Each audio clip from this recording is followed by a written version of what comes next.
Hey, this is Jeff Jones of Community Voice PHL Talk Show. Community Voice PHL is a talk show that highlights the value-based programs and services that people of color are doing all across the nation and even right here in the tri-state area. We'll feature stories about people who are working to make a positive difference in their communities. We'll also inform you about events that are happening, and we'll have engaging interviews with amazing people, inspire you to get involved with building caring and prosperous communities all across the nation. So thanks again for listening to Community Voice PHL Talk Show, a show that informs, engages, and inspires. And we're really thankful for all the love that's always being received in our social media platforms, Instagram, Facebook, and the emails that we get from our followers and listeners. We greatly appreciate that. But if it's your first time checking out Community Voice PHL, you can follow us on Instagram, which is at Community Voice PHL. That's our Instagram handle. And also our Facebook is Community Voice PHL. If you want to send us an email about what's happening in your community, or maybe you know somebody who needs to be highlighted and featured doing some inspiring work, send us an email to communityvoicephl@gmail.com. And also check out our SoundCloud page if you want to check out a few of our previous episodes. Check us out on Community Voice PHL Talk Show. So all of our social media outlets are all the same. It's Community Voice PHL Talk Show, Community Voice PHL Gmail, Community Voice PHL Instagram. Get with us, follow us, and subscribe to our YouTube channel. We, definitely appreciate that, because all the love you're giving and all the love we're giving back is reciprocal. So we thank you for that. So got an exciting show planned for you today. We're going to be talking to Dr. Kimberly McGlonn from Grant Blvd, an organization that brings solutions to poverty through action. It's a radical organization who takes fashion to a sustainable level of making sure they can end poverty in a really, again, radical way. So I'm excited to get to a good conversation with Dr. Kimberly McGlonn about solutions to poverty through action. In the second half of our show, we're going to actually have some flashback segment. We're going to have an old episode of Community Voice where we talk about some positive issues that really impact our community. It's going to be a fun time to hear some of the flashbacks episode of Community Voice. So after the conversation with Dr. Kimberly McGlonn, we're going to have a flashback segment from Community Voice PHL, and I'm sure you'll enjoy that. So, listen in for the whole episode after the interview with Dr. Kimberly McGlonn. So also I'm going to give a few shout outs before we get to Dr. McGlonn. Kings of Oakland are having a summer virtual series celebrating Black Joy. Celebrating Black Joy. That's what they're going to be doing starting in the summer, starting Saturday, June 5th. It's going to be a virtual event. So, no matter where you're at across the country, you can take part in their virtual virtual series. And it starts June 5th, celebrating Black Joy. Go to Eventbrite, check them out. It's Kicking It with KOO. It's Kicking It with KOO. At Eventbrite, you'll get all the information that you can register and take part in that summer monthly virtual series as they celebrate Black Joy. My man Chris Chapman out there doing his thing. So shout out to you, Chris. Keep doing that positive work, my brother. And also, there's going to be an event taking place here in Philly. It's a mental health awareness, fashion, and hair show.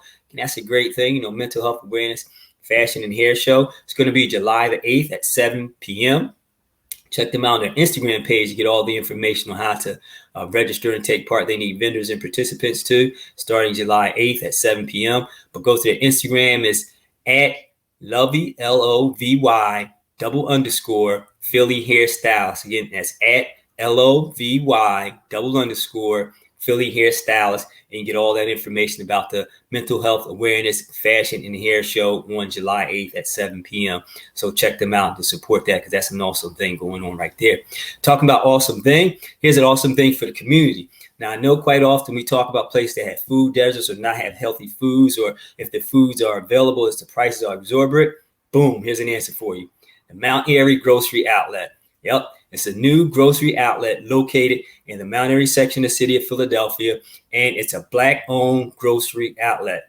I mean, what could be better than that? Black-owned grocery store. It's located 25 West Hortter Street, Mount Airy Grocery Outlet. They had good produce, good food, good variety of, things that we really need nutritionally. So go there, check them out, and support them, because it's a Black-owned grocery store in the Mount Airy section of Philadelphia. And they're open daily from 8 a.m. to 9 p.m. So you got time to get there before work, maybe even a little bit after work, but get there and check them out, support them, because they're doing great things. That's a Mount Airy Grocery Outlet, 25 West Hortter Street. So that's it for the what's ups and whatnots. So now let's get ready to get into a great and impactful conversation with our guest, Dr. Kimberly McGlonn from Grant Blvd. Then after that, we're going to have some flashbacks of some previous episodes from Community Voice PHL. So let's get to our interview with Dr. McGlonn. Yeah. Cool, true. cool. I'm so proud to be here today. Thank you for having me on. You're quite welcome, quite welcome. So tell all of our supporters and listeners all about Grant Boulevard, because it's maybe their first time hearing about Grant Boulevard. Just, give them a little background into a nice conversation. Yeah, sure. Hey, everybody. I'm Kimberly McGlonn, founder and brand director of Grant Boulevard. We're a Philly-based sustainable apparel brand, really trying to think about how we can produce things locally, pay people a fair wage, and put the planet first in terms of thinking about design. And so we're doing that, trying to figure out how to partner with nonprofits for folks who are formerly incarcerated. That's a real core mission that I've been on for years now. And we just launched our first brick and mortar, which is where I joined with things. Cool. So what led you to develop Grant Boulevard? I mean, was it a passion? Were you drawn to it, or did you develop it? How did it get started? Because you do so many dynamic things there. So how did that come to fruition? A lot of it was growing in my understanding of how much the oppression of Black folk, Latin folk, is tied to poverty. Like so much of that is just cycles of poverty and the ways in which poverty really kind of collapses our ability to be self-sufficient. And so I moved directly. I watched Blvd when it first came out in 2016. I've been teaching about marginalization and colonialism for a very long time at that point. And then what her work did for me is that it really shifted my altitude with understanding kind of like some systemic underpinnings of why we remain so kind of just disempowered, thinking about real economic liberation and just like the basic building blocks of that, which are, can we feed ourselves? Right. And so I started, thinking about that and how could I show up? So I started volunteering at Books Through Bars in West Philly. That was illuminating in a whole nother way. And then that led me to think about, could I create jobs? Crazy question. Yeah. As a teacher, and how was I going to do that? Yeah. I thought about what else I loved and what else maybe I had a sensibility about, and for me it was fashion and design. And then I said, okay, well, let's press go, and we still pressing go every day. Yeah, I mean that sounds like that puts the joy in it, right? When you press go every day, right? Lets you know that you're doing it for a purpose and with that joy. So I like the way you said that. Press go every day. That's all we can do is press go.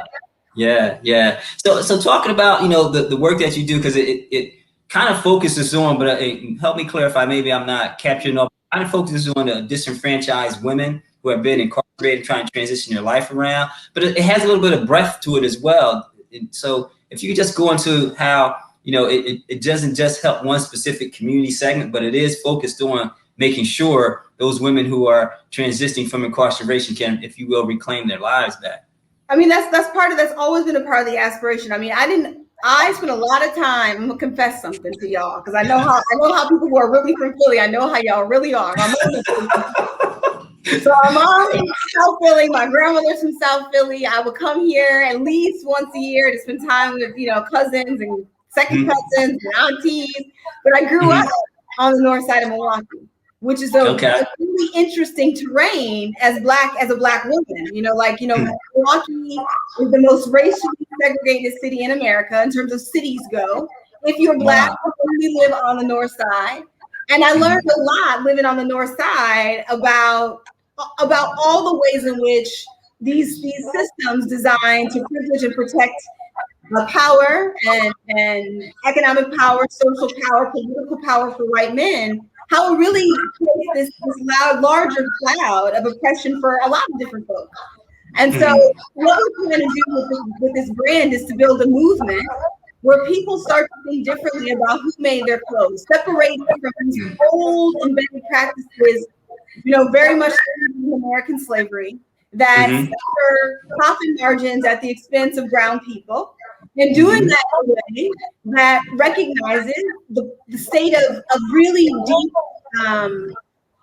dysfunction that the state of the land is in. I see them as inseparable. We cannot say that without being mindful of black folk, of poor folk, of brown folk, and we can't can't ignore, the planet to save those people either, to save us either.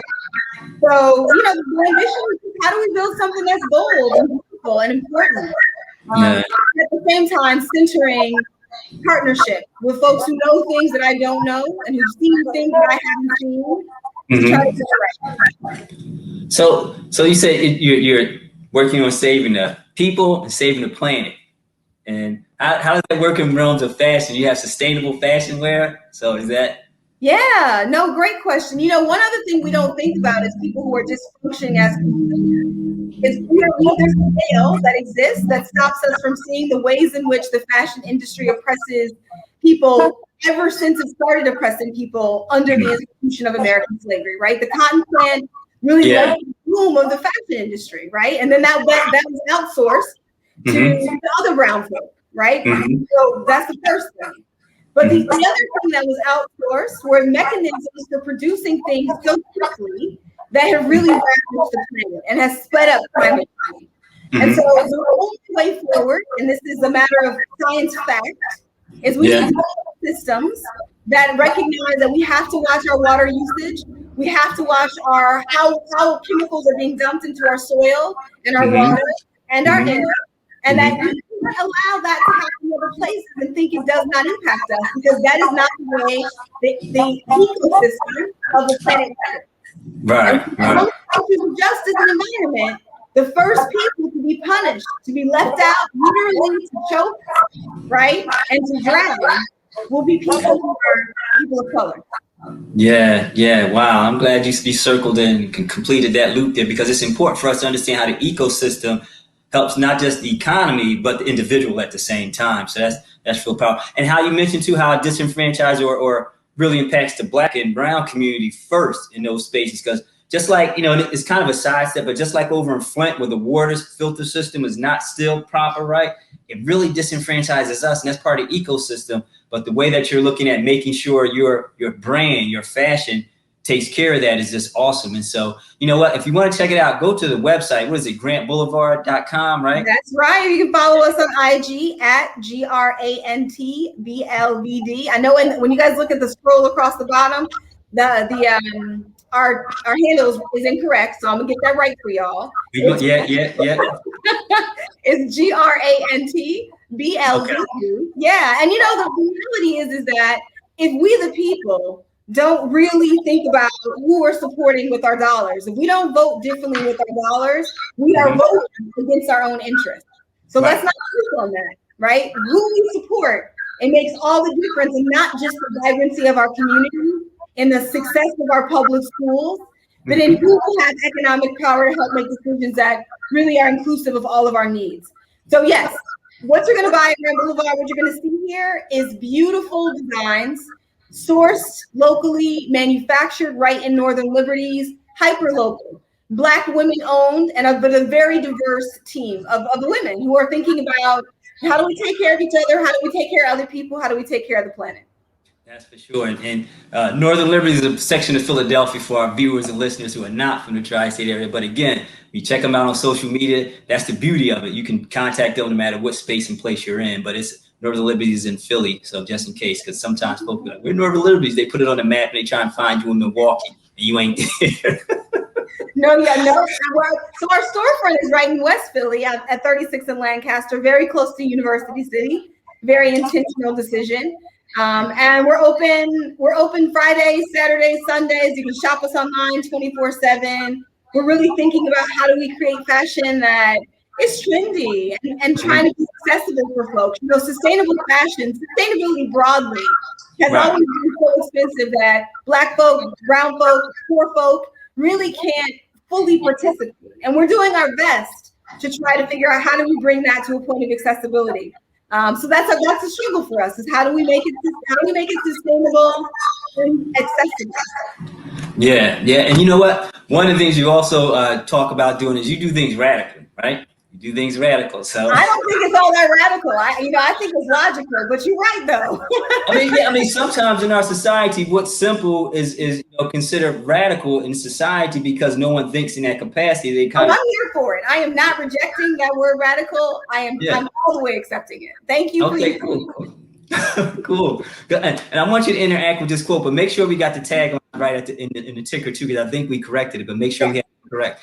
But here's the quote: "Those who've been denied freedom to others don't deserve it themselves." Talk about how Grant Boulevard provides a level of freedom for those people who've been disenfranchised and who has been denied that freedom by society. You know, freedom is one of those terms that is oftentimes is rather nebulous, because it means so many things. You know, I can have freedom to leave my house and not have the emotional freedom to make decisions that really prioritize my well-being.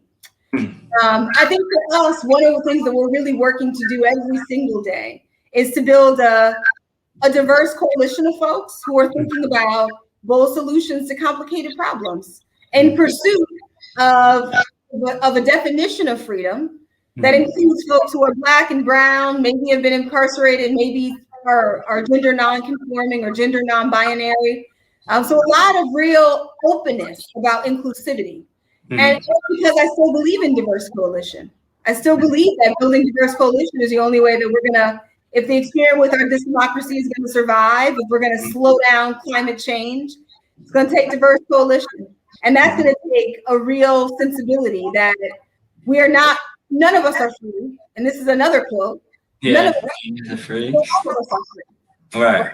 I can't say that I'm fighting for my own liberation and at the same time be comfortable with the suffocation of someone else's rights. And that's an international situation. Yeah. So that's consistent international. So I believe in liberation for everybody. Period.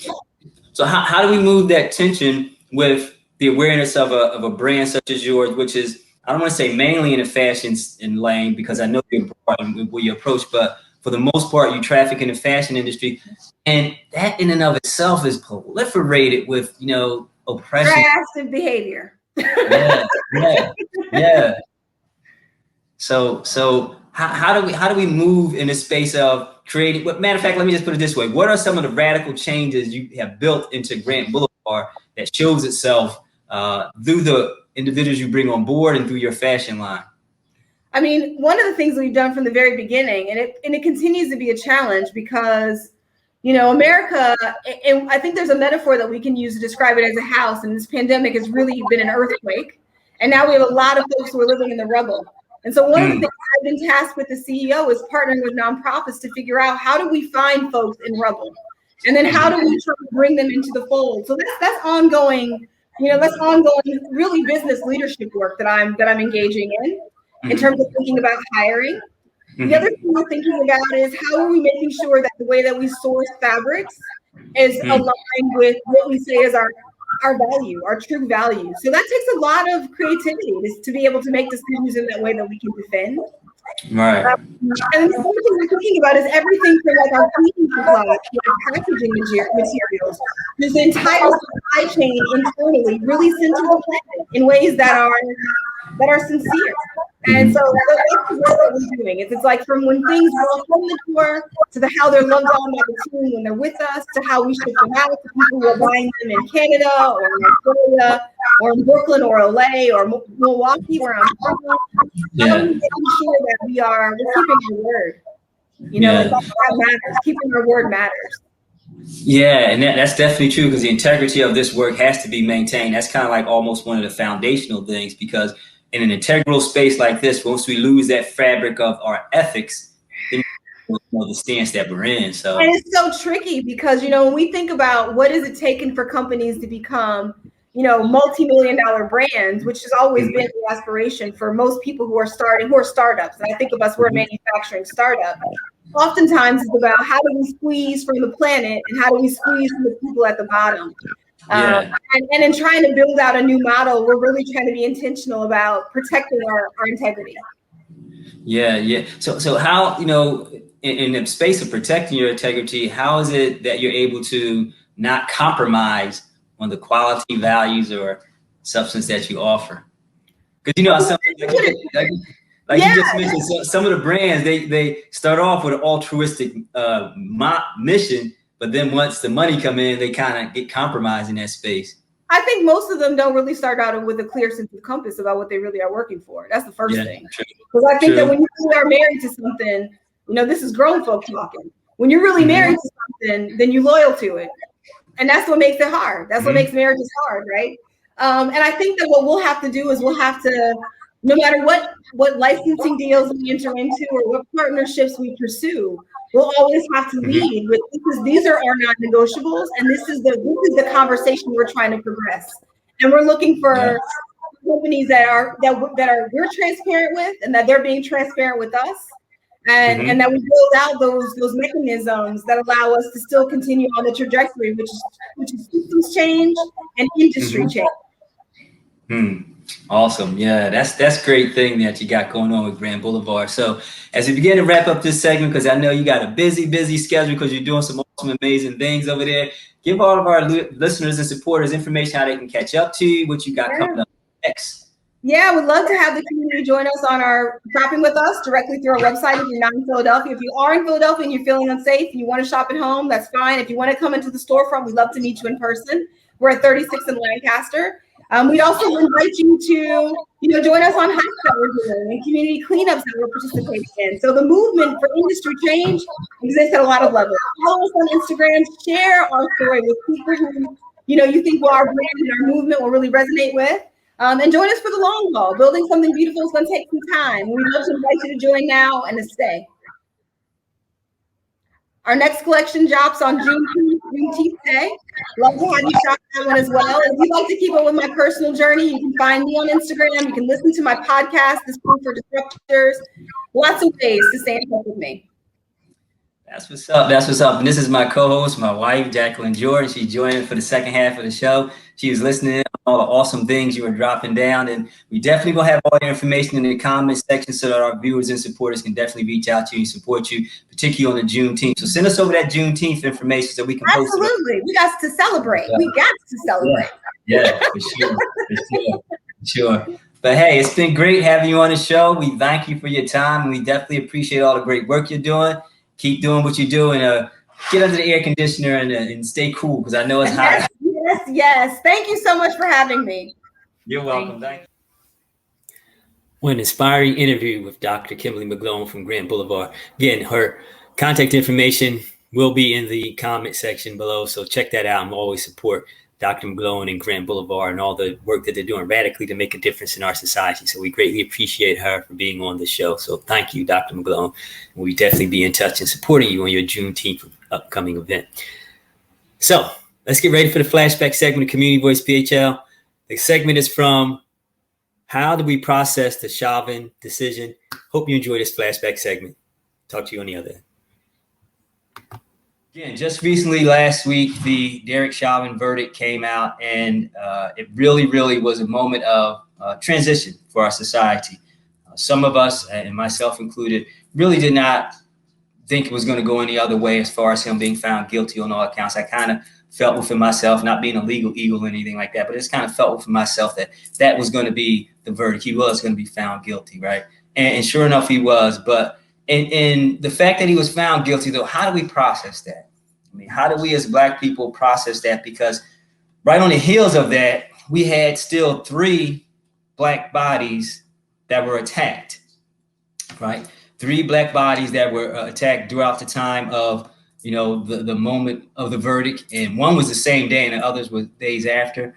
So, it's as celebratory as we want to make that moment. And truly, we can give some celebratory kudos to it because it did show in some space that justice was done for George Floyd and his family and the likes, right? But there's still more work to be done.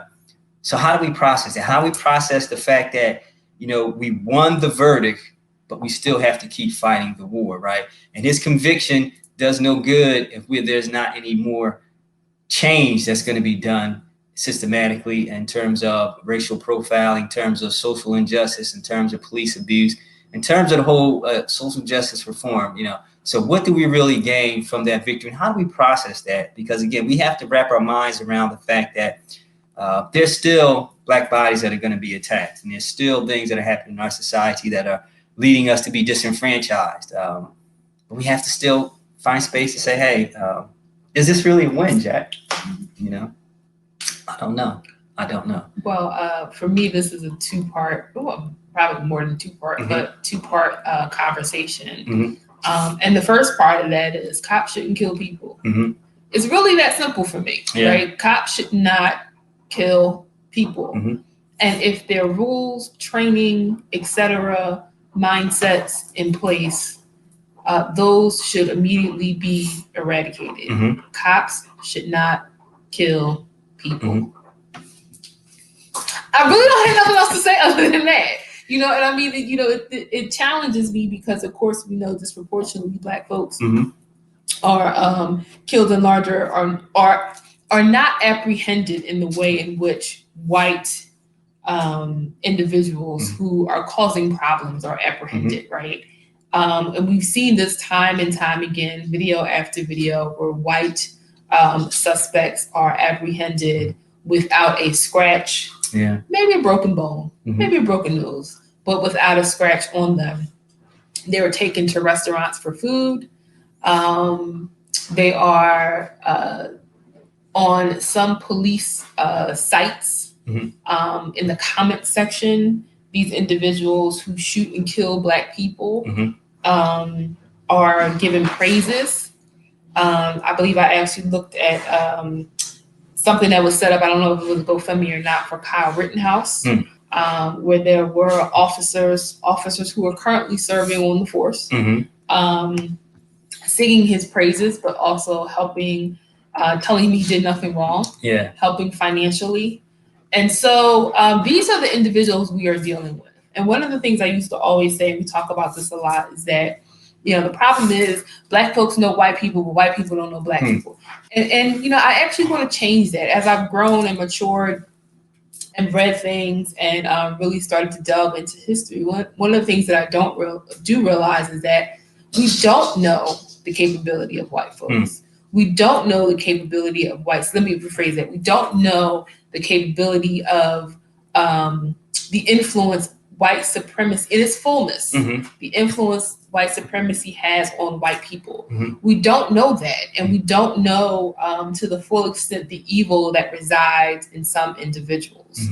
And I think that we need, especially individuals in power who make the rules, who make the laws, who sign the bills, who cut the checks. You know, we don't know enough, right?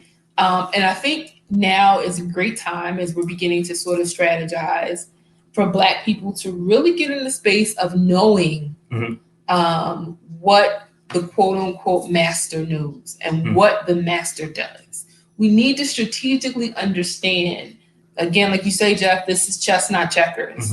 And in chess, you have to make your moves strategically. And I think for us, that's what we need to do. There's a space of emotionalism that I think oftentimes we perpetuate, and we need to dial that back just a tad. And that doesn't mean don't grieve. That doesn't mean don't be angry. It doesn't mean don't cry. It doesn't mean don't be upset. But what it means is that when we get into the space of strategizing, we strategize not from a place of emotionalism. We strategize from a place of strategy, you know? And so, you know, I think that those things are really critically important. You know, I think for a lot of us, there are buzzwords that are thrown around: white supremacy, white privilege. But do we really understand the root of what those things are and the design of them?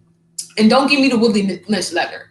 I don't want to hear nothing about the Woodley Lynch letter. You ask Black people about white supremacy and strategy, first thing they do is give you the Woodley Lynch letter. I don't care about no Woodley Lynch letter. It has a little substance. Right. It has a little bit of substance, right? But I think there are other pieces of information that we can pull in that I think can give us more information about what it is we're dealing with, right? I think sometimes when you suffer under the whip or the lash of racial oppression and you become a community of marginalized people, sometimes all you see is quote unquote your victimhood. Right. And you can't see outside of that, right? White folks are strategic as hell, right? And they will not, cannot give up their white power. So any threat to that white power, they will take you out in a moment. So how strategically do they do, you know, how strategically do we understand it? And I don't mean reading the Willie Lynch letter and reading The Art of War and reading the 48 Laws of Power. That's not what I'm talking about, right? I'm talking about going beyond those texts and really understanding sort of what it is that we're dealing with. And then the second part of that for me is that we also have to understand the strategy is that for every quote unquote victory we celebrate, they will make us pay. Yeah. Right? Yeah. They will make us pay. They made us pay for the Civil War. And I don't mean like money out the pocket, y'all. So don't be silly. Don't email me talking about, how much we gonna have to pay. I'm not talking about that. They made us pay in the Civil War, after the Civil War. They made us pay for Reconstruction. They made us pay for every move. They made us pay for the Voting Rights Act. They made us pay for the Civil Rights Movement. They made us pay for integration. We are still paying currently for integration. Right. And so, and if you want more information about that, Google is free. Go pick up a book, Uncle Bobby's, Harriet's library, go pick up a book. They will make us pay. And so for every victory that we feel like we have, and that's why it always feels like we get 10 steps ahead and then we move 20 steps, but that's why it always feels that push and pull of it, because they will make us pay. They will refuse to give up. That's another kind. I'll save that for the next topic that we're going to talk about. But they will make us pay in this space, and it may be paid in blood, it may be paid in other ways, but usually it's paid in the blood and the sacrifice of Black bodies. And so we have to also include that into our strategy, because many more of us will be lost. We will continue to be lost, and Black folks, let's be real careful now. And I'm going off on a tangent right now, but let's be real careful too at the conversations we're having on social media. Because when you say out of your mouth, or you imply out of your mouth that someone like Ma'Khia Bryant should have died because she had a butter knife, right? When you say that gives white people the space to be like, she should have. Well, this person had didn't put the knife down when the officer said, well, this person ran away. You give them the space to do that. And so if you want to have these private conversations in your own home, that's fine. But when you get on social media and you start spewing that, it becomes really problematic. And all you're doing is you are adding to the increase of white folks feeling empowered in that space, that officer or that individual made the correct decision. And it's just like, you mentioned how they're trying to blame Sister Bryant for her, self-defending of herself in a lot of space. And there's really a lot of deep depth into that, because she was through the foster care system, and we don't know how some of the trauma that was in her, not trying to make excuses, but still sometimes this stuff is real in terms of what happened and what happened before what happened, right? So we got to put it all together. It's like pieces to the puzzle. We just can't take one piece and think we figured it all out. And anyone who's ever put together a puzzle knows it doesn't work that way. You have to have all the pieces and put them together so you can see the image clearly, right? So Sister Bryant was really, really in a position that some of us may not even understand, being traumatized, being bullied, and being able to have to defend yourself. Some will and some don't. But all I'm saying is that if you take it apart, like you're saying, and say she had a butter knife and trying to kill this other girl, okay, on surface, that could be true. But like you always say, Jack, two things can be true. And we got to make sure that we're defending Sister Bryant in her passing. We got to defend her truth, because no one is left to do that, especially she's not here to do that, I should say. So we have to uplift that and make sure that that truth is revealed in terms of what she experienced and may have experienced and led her to be in that position to be, having to defend herself in that space. It's just like Adam Toledo. They're starting to talk about, well, why was a 13-year-old out so late? That could have been the story. That could have been the story. You could have had a story of 13-year-old out too late at night. Shame on them. That could have been the story. But that police officer, Officer Reardon, I believe his name was, or I'm not sure if it was Reardon for Bryant or Adam Toledo, but the officer who shot Adam Toledo took away that story. And it could have been the story we could have talked about. We could have talked about how 13-year-olds out so late. But that was not the story, because he took his life away. And I want to just make one other point. I know we're talking about Chauvin and what we need to do, but I think all of them are combined in this space. If you're questioning or have issues or problems or challenges with all of this in terms of Ma'Khia Bryant, I want to ask that you read an article in the Griot. It's an opinion piece by Dr. Stacey Patton, who was a child in the foster care system. And so she breaks it down incredibly eloquently about what we don't know and what we do know. Yeah. And so, I would ask that if you have some challenges with this, read this, and also think it was a butter knife. Y'all, have you ever even tried to spread butter on toast with a butter knife, or cut anything with a butter knife? But these things, like let's put on our thinking caps and let's put our heads on straight, so that we can take this information and disseminate this information properly in the space of supporting this child who has now died in a moment of anger and rage and frustration. Let's just be really clear about that, right? These people who came to jump her, to fight her, were grown adults. And this is the third time that they came to this house to fight this young girl, this child. And so let's take all of this information into account as sort of we make our opinions in our heads about what should have happened and what should have happened.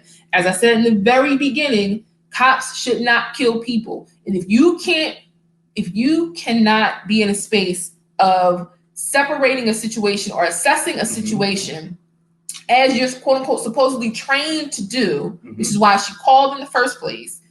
If you cannot assess a situation without drawing your weapon, if you are afraid of a girl with a butter knife, then we have a real problem, right? Like, we got multi-problems that we need to sort of deal with in this space. And I will also ask you too that if you really want to read something where somebody kind of parses this out at what it means to, be a girl in a situation when you're being jumped or you're being attacked or whatever it is, and how these sort of massive fights start to happen with girls. Sunny Patterson, who is a phenomenal spoken word artist, poet, community activist. I've been following her for a number of years, and she wrote a very nice piece on Facebook. So go into her Facebook page and read that, where she talks about an incident herself where she was attacked and got involved in a very large fight. And then you look at who she is today. Yeah. You look at those folks who were involved, who are doctors and professors and lawyers.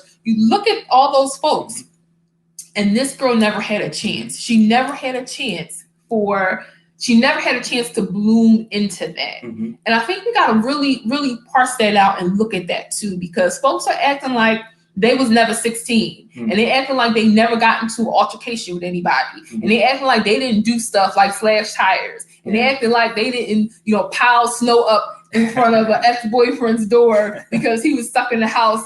Shout out to my friends.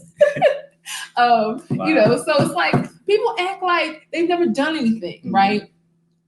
People act like they've never been enraged, they've never been hurt. People act like they don't feel these types of things, and this child deserves to die. People act like they ain't never gone to a store with a counterfeit $20 bill. You don't deserve to die for that. You don't die for that. Yeah, you made a point clear, Jack, when you first started off saying police should not kill people, period. And we don't want to go into that slippery slope so that folk can be like, all lives matter. We're not talking about that. We're talking about the injustice ability of a police officer having carte blanche if they feel as though there's a life-threatening situation to take a life. There should be reform in how that is meted out, because, of course, there is put in place for all the police units throughout the nation a protocol for deadly force. That is what at least myself is looking to advocate against, making some changes and better understanding, because deadly force means I can kill if I feel I have to. And that should not necessarily be so, because if your motto is to serve and protect, what are you protecting when you kill? Justice is not served in death. Justice is served in living. So we have to make sure we're living in these spaces and not dying in these spaces to bring forth justice. And circling it back to the Chauvin case, we know that we talked about Sister Makia Bryan, and I forget the brother's name. I believe it's Anthony Brown Jr. or Jordan Brown Jr. And then there's Isaiah Brown. Those three black bodies were taken away soon after the Chauvin verdict was meted out, right? So there is no impunity in place there.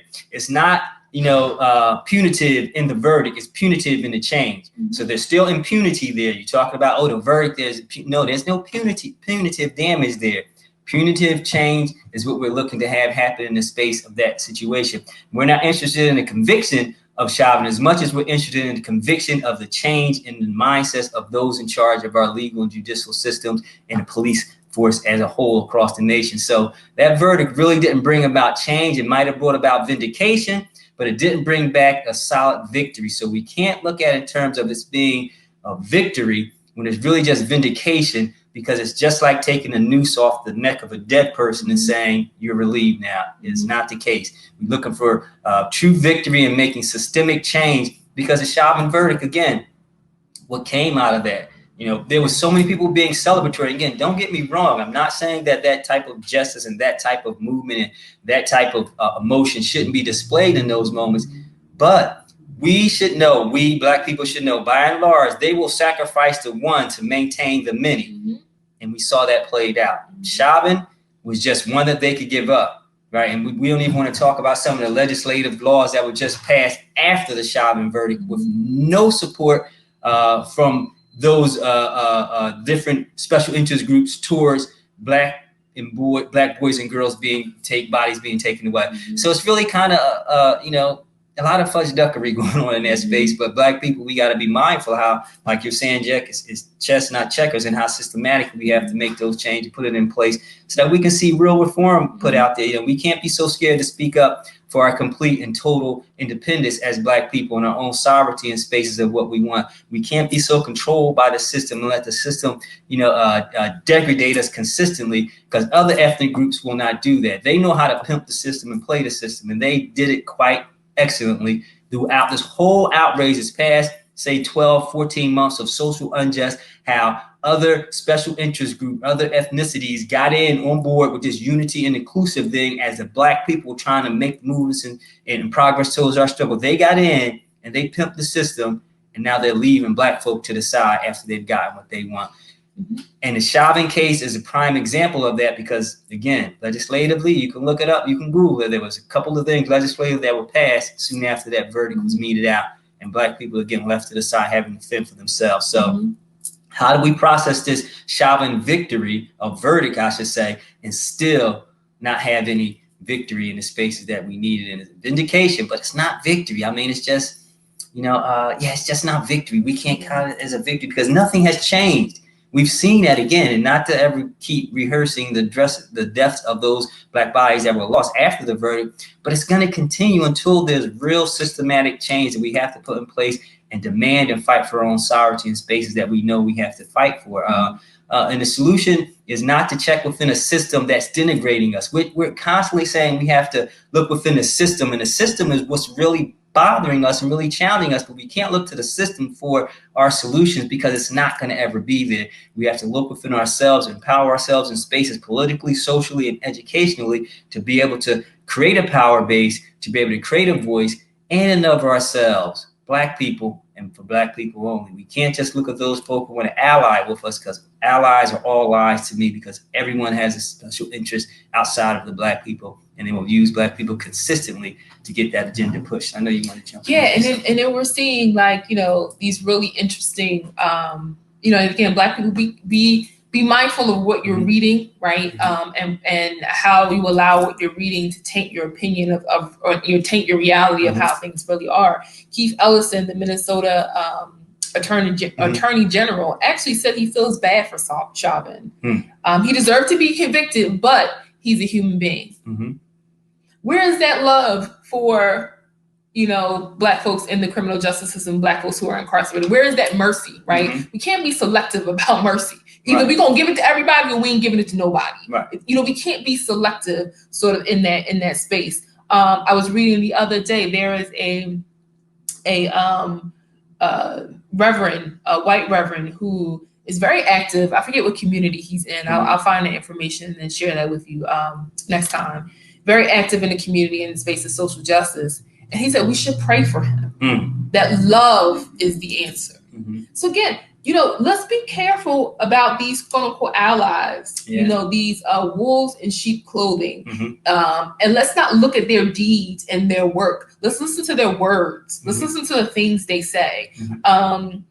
There is also concern about juror safety now. That jurors are beginning to feel the heat of what may happen if a not, and all this is like sensationalism, right? This is complete sensationalism, right? Because haven't we had juries since the Rodney King verdict, right? Have there been trials, with juries? Yeah. It's just like there's a sensationalism of it that really want to get in people's heads, specifically in white folks' heads, in their heads that this is a danger, that, BLM and the protests and the anger that Black people feel about sort of what's happening is unwarranted.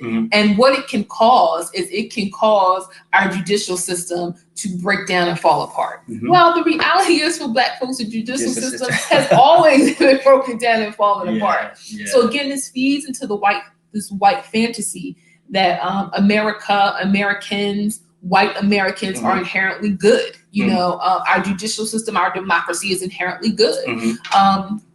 They push that narrative in terms of their democracy sort of falling apart, in the non-re-election of Trump and the Capitol riots, sort of this crumbling of the American empire. Yeah. And this is what the media will continue to push out. This is what the folks in power will continue to push out so that white people can start to have this tainted view of Black people, right? Yeah. It's all centered around us, y'all. Yeah. And that's what that's what we're not realizing is that all of this, right? All of this, from the Capitol riots to the fear of jury selection now, right? Yeah. Who goes to jury duty anyway? But anyway, the fear of that, right. The threat that BLM and these Black folks and folks who are protesting civil unrest is a threat to the inherent goodness of the white justice system and of white people. Black people want to take your power. That's what they want to do. And for me, it's just like, be mindful, watch it. And watching this week with George Stephanopoulos yesterday, we watched a little bit of it yesterday. Watching that was a perfect example of it, right? Yeah. So if you have a chance to go on YouTube, it should be on YouTube or on ABC News or wherever it is, and watch it, because Angela Rye was on there and Chris Christie was on there, and of course George Stephanopoulos was on there, and there were there was a political analyst and then a political commentator that was on there as well, 2 white women. And watch it. Yeah. The way that played out was just a beautiful exchange of white supremacy and white privilege. It's fantastic. Yeah, it totally was. And I want to just comment on that real quick because you just unpacked a lot of good stuff. And I know we got to get to our next topic here. But on that segment you were talking about, right, Jack?